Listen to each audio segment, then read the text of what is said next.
ni ibintu bikora, ibi ngibi ni ibintu bikora cyane. Iyi application ni nshyashya, ariko reba nayo iri gutanga internet y'ubuntu. Ukigera hano rero murabona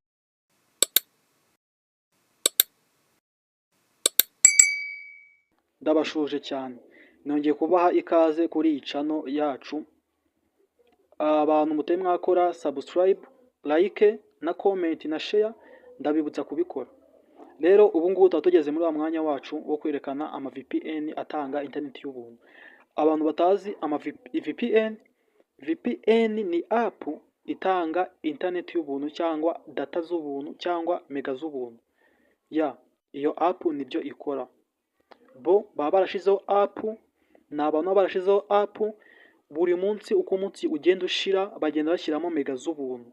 Uko ukoresha iyo app ni nako nabo bagenda bunguka. Noneho tudatinze, ubu ngubu tugiye gutangira mbereka iyo app ya VPN. Ni nshyashya,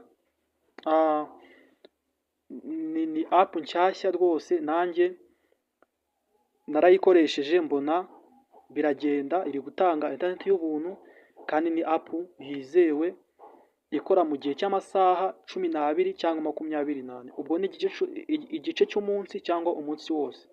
Reka tujye kuri Play Store. Ubu nawe urinjira muri Play Store yawe, noneho ukanda hano hepfo kuri search, usacinge X Hyper.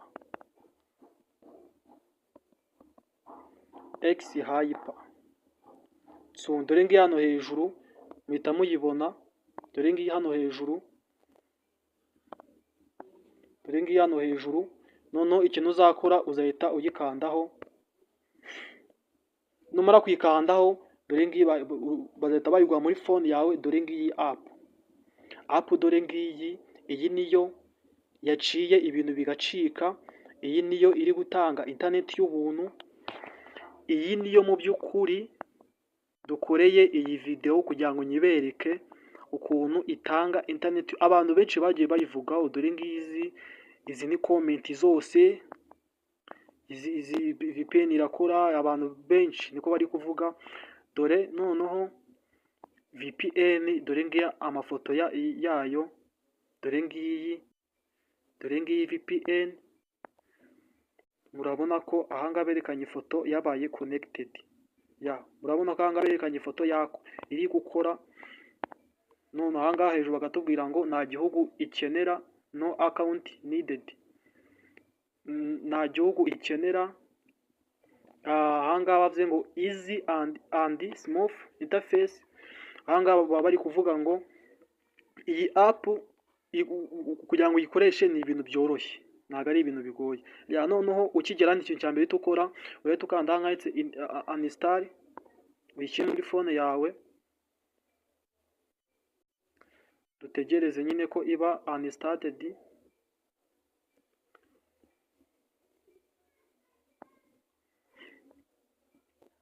Turategereza rwose. Izi app ni app zikora, genda mbereka. Abantu muba muri kumbwira ngo byanze, ngo ntabwo uri gukora neza, izi app ujye ureba video yose usobanukirwe. Narababwiye ngo mujye mureba video itangira paka irangiye kugira ngo musobanukirwe ukuntu bakoresha izi application. Izi application ni app zoroshye, ni app zoroshye bishoboka ku buryo n'umuntu utarize yayikoresha. Ni ahantu ugenda ugakanda ahantu hamwe, ntabwo bigusaba mu bintu byinshi. Kandi n'ubu ngubu ngiye kubibereka app rwose. Munashaka iyi video wajya uyohereza kugira ngo wenda uyirebe neza utari kuri internet, kugira ngo uyirebe neza usobanukirwe ukuntu bakoresha izi app. Noneho dore ko mwabonye ko yaje muri phone yacu, urahita ukanda ahangaha open. Urahita ukanda ahangaha kuri open. Dore ngaha urahita ukanda kuri open. Tugiye gukanda kuri open. Yes, reka dukande kuri open. Turategereza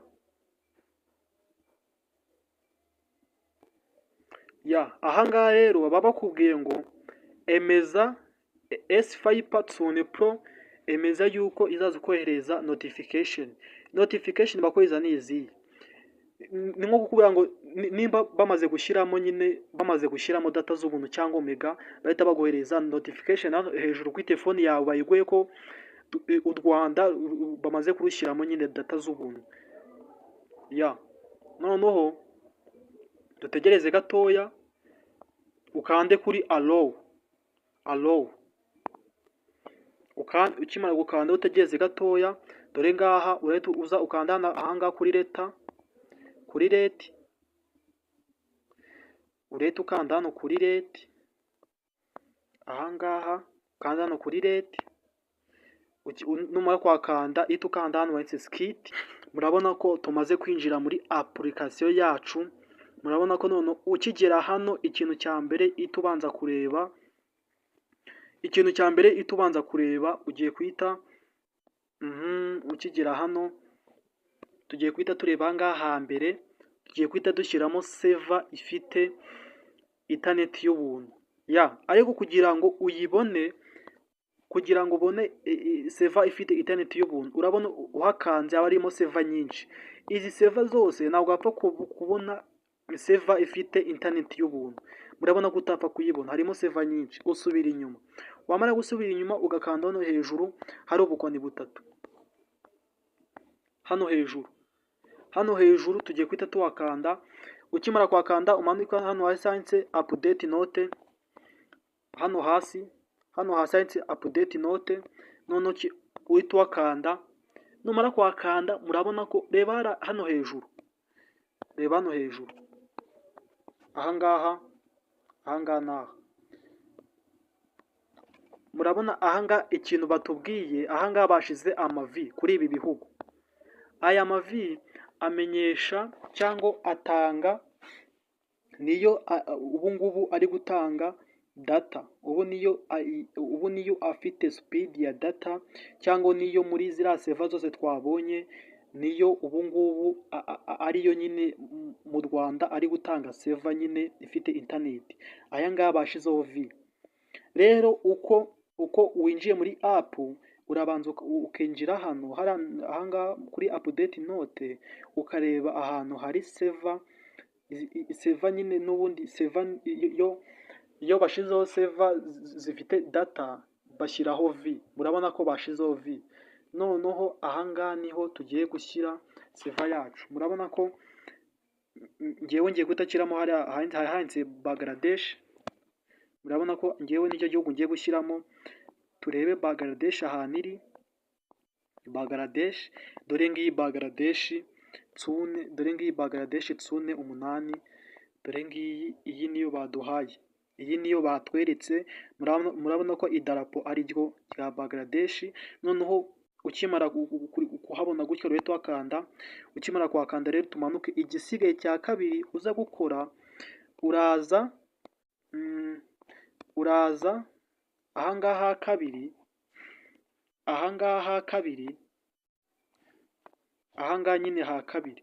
Noneho uhakande. Numara kwakanda uze hano hejuru usacinge Rwanda. Ahangaha turaba tujya gushyiramo igihugu cy'u Rwanda.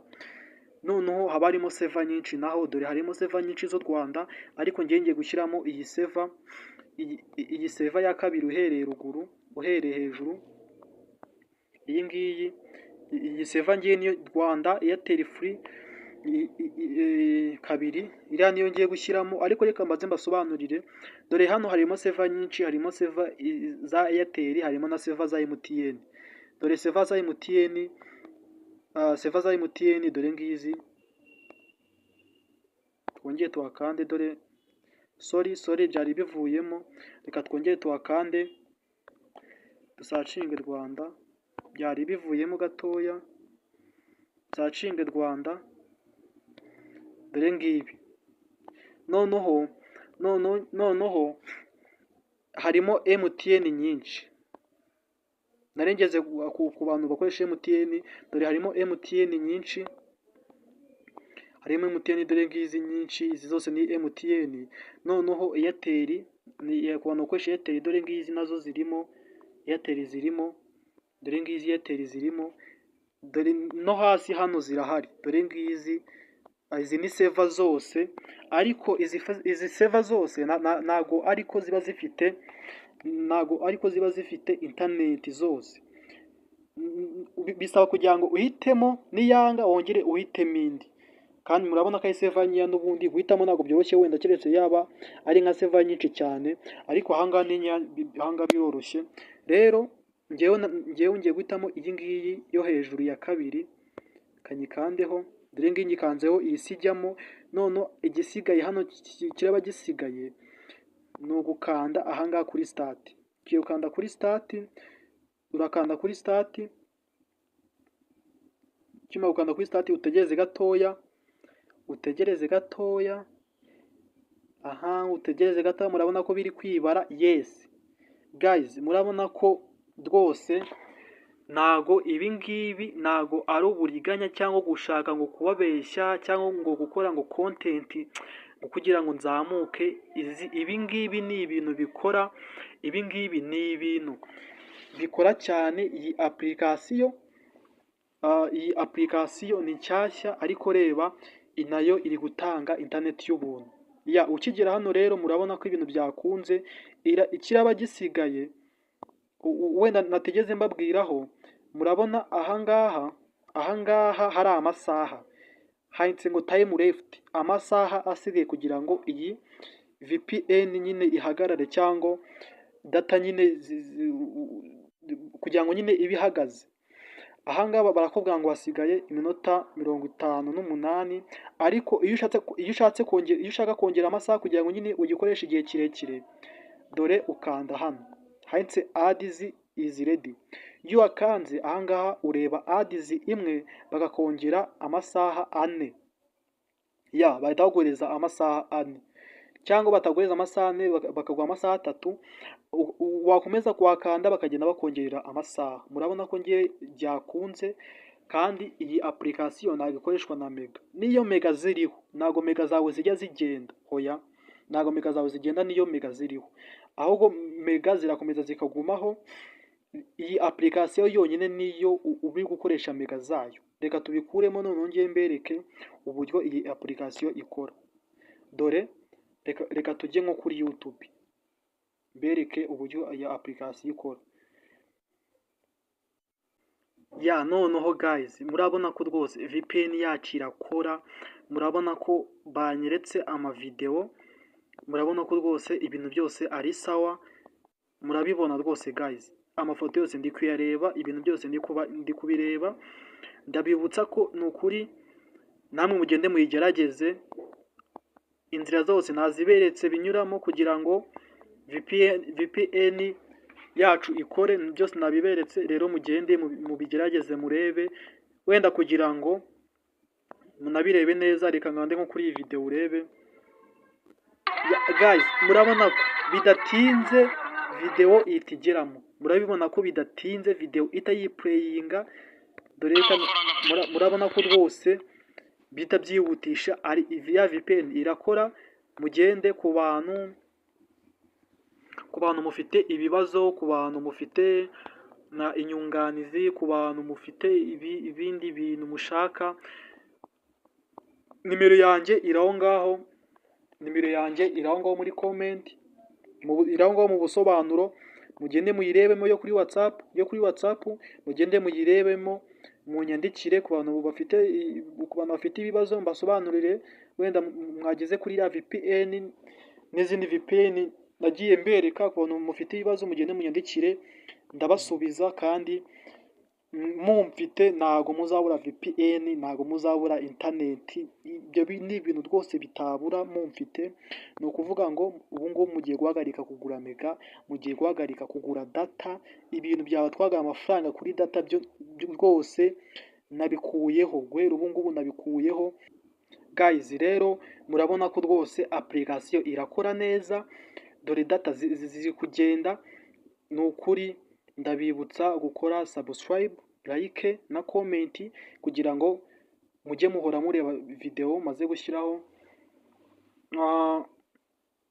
Dore ndashaka kubakorera n'indi. hari n'indi VPN itari yasohoka ariko igiye gusohoka vuba, yo itanga internet kuri MTN cyane cyane ku bantu bafite 4G. Ku bantu bafite 4G ikoresha umunsi wose nta guhagarara naki, kuko 4G murabizi ni simukadi twemera hano mu Rwanda. Izi simukadi ziba zisa umweru, ndakeka ari abazigurisha icya 5 Nyabugogo, zigura icya 5. Zo nyine iyo ikoranye na VPN ikora umunsi wose. Guys, murabona ko ari ibintu byakunze, murabona ko njyewe rwose ahangaha yabaye connected, nawe yegeze muri telefone yawe. Ubwo nikora uraza kumbwira muri comment, nidakora nabwo ze kunyandikira muri comment, ndaza kugusubiza wenda umubwire n'ikibazo cyawe n'ikibazo cyabayeho. Ndabibutsa rero gukora subscribe kugira ngo tuzabane mu yindi video.